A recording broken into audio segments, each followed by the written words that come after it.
For more on this story, we're pleased to welcome Runa Khan. She is the executive director of Friendship Bangladesh Humanitarian Organization. Thank you for being with us here on France 24. Thank you for the invitation. I'm very glad to be able to speak about the Rohingyas today with you.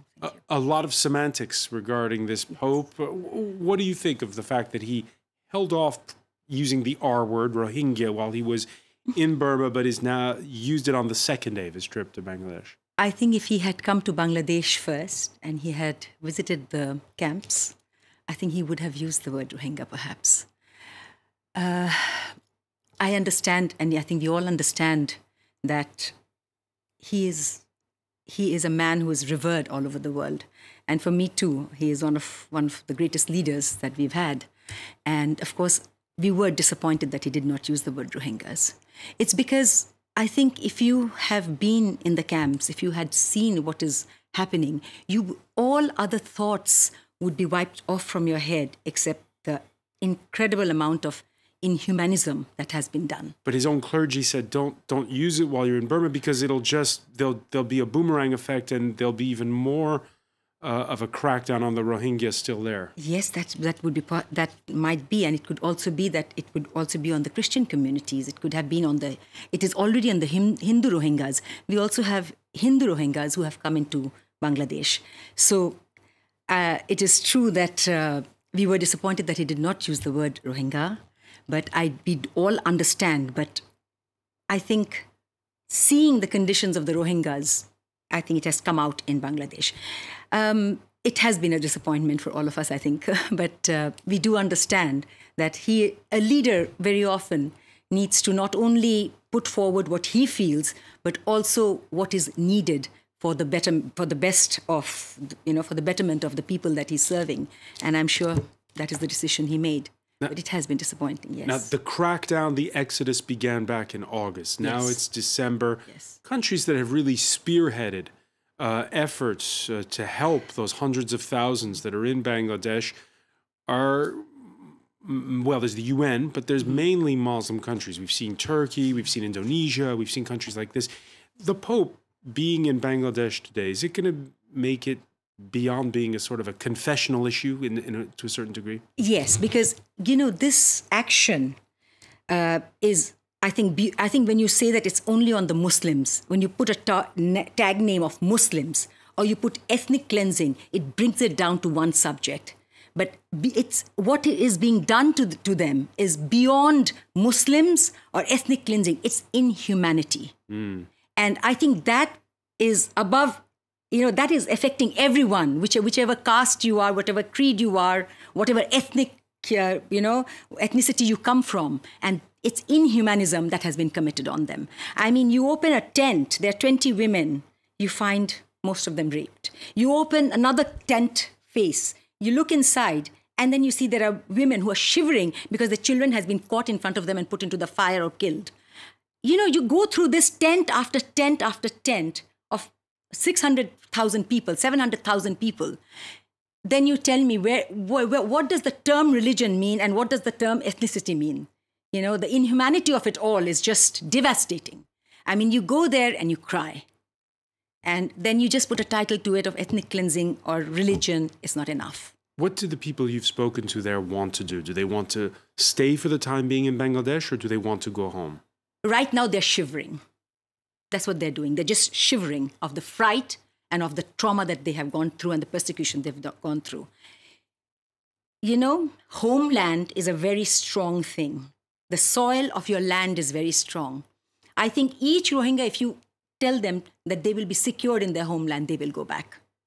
But, you walk through a camp, you see a dearth of youth, young boys between 13 and 30. Hardly you come across any. Where are they?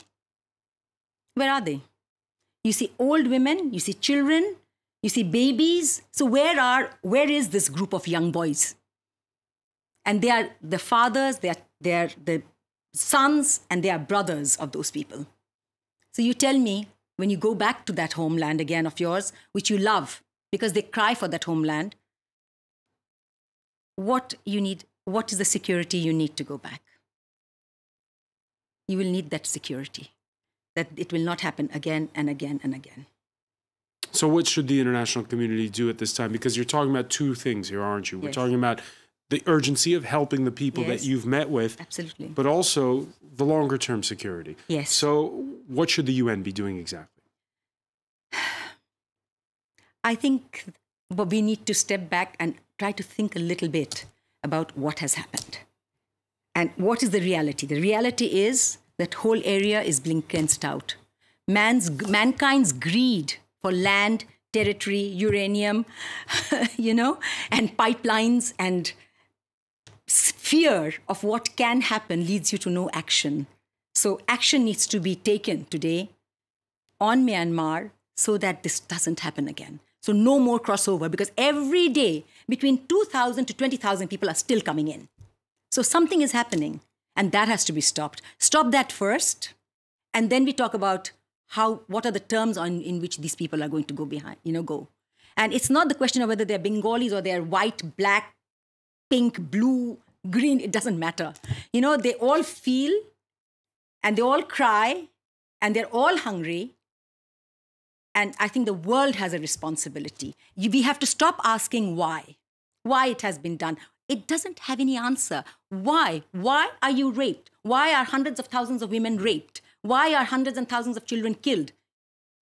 There is no answer to that, So we need to think a little more broadly, understand, really face reality. We all understand it, why it's happening.